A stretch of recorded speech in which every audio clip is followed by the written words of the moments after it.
नमस्कार दीपा स्टार्लिंग चैनले आपनादेर सबाइके स्वागत। आज के आमी बानाबो मौरी पटल। मौरी एमनितेई खूब उपकारी, विशेष करे गरमेर समय यदि मौरी भेजानो जल खाওয়া হয় তাহলে शरीर ঠান্ডা রাখে। मौरी दिए पटल रान्नाও खूबই भालो लागे भात बा रुटिर साथे। देखे नेওয়া যাক এই मौरी पटल बानानोर ভিডিওটা। আমি এখানে 400 গ্রাম পটল ভালো করে ধুয়ে খোসা ছাড়িয়ে রেখেছি আর পটলের দুই সাইডটা চিড়ে রেখেছি। এতে গ্রেভিটা পটলের ভিতর ঢুকবে, খেতেও ভালো লাগবে। এখন একটা পেস্ট বানিয়ে নেব। সেই জন্য একটা বাটির মধ্যে নেব হাফ টেবিল চামচ আদা কাঁচা লঙ্কার পেস্ট, পরিমাণ মতো হলুদ আর হাফ টেবিল চামচ নেব কাশ্মীরি লঙ্কার গুঁড়ো। একটু জল দিয়ে মশলাটা গুলে নেব। একটা কড়াই গ্যাসের মধ্যে বসিয়ে দিয়েছি। শুকনো কড়াইয়ের মধ্যে নেব 1 টেবিল চামচ মৌরি, 1 টুকরো দারচিনি, 2টো এলাচ আর 3টে লবঙ্গ।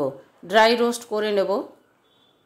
মশলাগুলো এরকম শুকনো কড়াইয়ের মধ্যে ড্রাই রোস্ট করে নিলে গুঁড়ো করতে সুবিধে হয়। মৌরিগুলো লাল লাল হয়ে গেছে, এখন ঠান্ডা করে গুঁড়ো করে নেব। এখন রান্নাটা শুরু করব। সেই জন্য কড়াইয়ের মধ্যে বেশ কিছুটা রিফাইন্ড অয়েল দিলাম।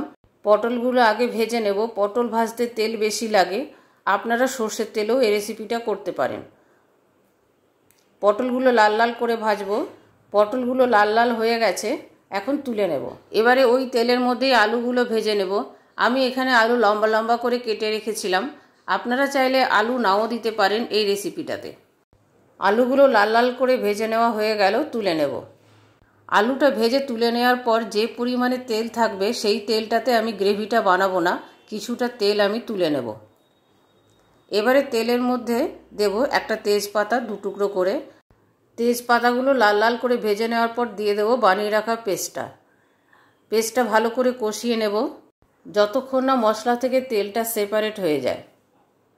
মশলাটা কষানো হয়ে গেছে, মশলা থেকে তেল ছেড়ে গেছে। এবার এর মধ্যে গুঁড়ো করে রাখা 1 চামচ মৌরি দিয়ে দিলাম আর দেব 100 গ্রাম টক দই ফেটিয়ে। টক দইটা দেওয়ার আগে গ্যাসের ফ্লেমটা সিম করে দিয়েছি। দইটা ভালো করে মিশিয়ে নেব। অনেকে মৌরি পটলে দুধ ব্যবহার করে, আপনারা চাইলে দুধ ব্যবহার করতে পারেন, সেক্ষেত্রে জল দেবেন না। এখন এর মধ্যে দিয়ে দেব স্বাদ মতো নুন আর হাফ টেবিল চামচ চিনি। দইটা বাড়িতে পাতা ছিল, একদমই টক ছিল না। যদি দই টক হয় তাহলে চিনির পরিমাণটা আরেকটু বেশি পরিমাণে দেবেন। এখন ভেজে রাখা আলুগুলো দিয়ে দেব। আলুটা মশলার সাথে ভালো করে কষিয়ে নেব। এতে আলুটা সেদ্ধও হবে আর স্বাদটাও একটু ভালো হবে। আলুটা মশলার সাথে ভালো মতন কষানো হয়ে গেছে। এখন এর মধ্যে দিয়ে দেব পরিমাণ মতো জল। জলটা খুব বেশি পরিমাণে দেব না, সবজি সেদ্ধ হওয়ার জন্য যতটুকু দেওয়া প্রয়োজন ততটুকুই দেব। তরকারিটা মাখা মাখা হবে। ঝোলটা ফুটে উঠেছে, দিয়ে দেব ভেজে রাখা পটলগুলো ভালো করে গ্রেভির মধ্যে মিশিয়ে দেওয়ার পর গ্যাসের ফ্লেমটা সিম করে ঢাকা দিয়ে দেব সেদ্ধ হবার জন্য। 10 মিনিট পরে ঢাকাটা খুলব, চেক করে নেব সবজিগুলো সেদ্ধ হয়েছে কিনা। পটলটা ভালো করে ভেজে নিয়েছিলাম বলে সেদ্ধ হতে বেশি সময় লাগবে না। আলুগুলো ভালো মতো সেদ্ধ হয়ে গেছে। দিয়ে দেবো একটা কাঁচা লঙ্কা চেরা।